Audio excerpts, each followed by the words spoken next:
పల్నాడు జిల్లా దాచేపల్లిలో MSME పార్కుల ప్రారంభోత్సవంలో MLA ఏరపతినేని Srinivasarao పాల్గొన్నారు.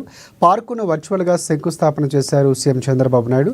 గురజాల నియోజకవర్గాన్ని అభివృద్ధి పదంలో నడిపే క్రమంలో దాచేపల్లిలో ఎంఎస్ఎంఈ పార్కును ఏర్పాటుపై హర్షం వ్యక్తం చేశారు. వెస్టర్న్ వరల్డ్ సార్ ఎన్నో కంపెనీస్ ఎంఎస్సి పార్క్స్ ద్వారా నాట్ ఓన్లీ ఇది మన యొక్క స్టేట్ వన్ ఆఫ్ ద చేస్తుంది. వారితో శ్రామికవేత్తలు పెద్దలు. ఎన్టీఆర్ జిల్లా జగ్గయ్యపేటలో 15 కోట్ల రూపాయల వ్యయంతో ఫ్యాక్టరీ కాంప్లెక్స్ నిర్మాణం చేపట్టారు. దీనికి సంబంధించిన భూమి పూజ కార్యక్రమంలో MLA Rajagopal Tatayya, KDCC bank chairman Nettem Sri Raghuram పాల్గొన్నారు. Industrial development 175 medium and micro industrial development కార్యక్రమంలో భాగంగా జగ్గయ్యపేట మండలం జయంతిపురం గ్రామంలో 15 కోట్ల రూపాయల వ్యయంతో నిర్మించబోయే ఫ్యాక్టరీ కాంప్లెక్స్ భూమి పూజ కార్యక్రమం ఘనంగా నిర్వహించారు. గౌరవ ముఖ్యమంత్రి నారా చంద్రబాబు నాయుడు గారు ఈరోజు కనిగిరిలో పారిశ్రామిక పార్కు శంకుస్థాపన చేసి రాష్ట్ర వ్యాప్తంగా 87 చోట్ల వర్చువల్ పారిశ్రామిక పార్కులు ఎంఎస్ఎంఈ శంకుస్థాపన చేశారు.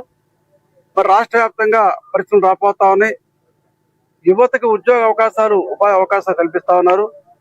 10 లక్షల కోట్ల రూపాయలు నిధులు రాబోతున్నాయి.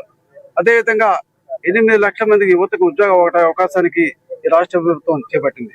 ప్రత్యేకంగా ఈరోజు జగ్గయ్యపేటలో జయంతిపురంలో ఏపీఐసి సంబంధించిన 500 ఎకరాల్లో ఈరోజు ఒక 20 ఎకరాలు ఎంఎస్ఎంఈ పార్క్ శంకుస్థాపన చేశాం. జగ్గయ్యపేటలో మరి జయంతిపురంలో 500 ఎకరాలు, అదేవిధంగా వేదాద్రిలో 700 ఎకరాలు, మొత్తం 1200 ఎకరాలు ప్రభుత్వ భూములు ఉన్నాయి. త్వరలో మరి ఇక్కడ పెద్ద ఎత్తున ఇండస్ట్రీస్ రాబోతా ఉన్నాయి. డిఫెన్స్ క్లస్టర్ కూడా రాబోతా ఉంది. రాష్ట్ర వ్యాప్తంగా యువతకు ఉద్యోగ అవకాశం ఇవ్వడానికి ఈ ప్రభుత్వం, ముఖ్యమంత్రి నారా చంద్రబాబు నాయుడు గారు కూటమి ప్రభుత్వం కట్టుబడి ఉంది.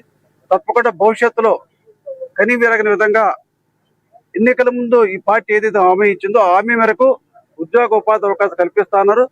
కూటమి ప్రభుత్వం పాలనలో ఒక ప్రక్కన సంక్షేమం, మరొక ప్రక్కన అభివృద్ధి, అన్ని రంగాలు కూడా అభివృద్ధి చెందాలి అనేటటువంటి ఒకే ఒక దృక్పథంతో ముందుకు పోతూ ఉన్నటువంటి క్రమంలో ఇప్పటికే ఎన్నికల ముందు చేసినటువంటి వాగ్దానాలన్నీ కూడా నెరవేర్చుకుంటూ ముందుకు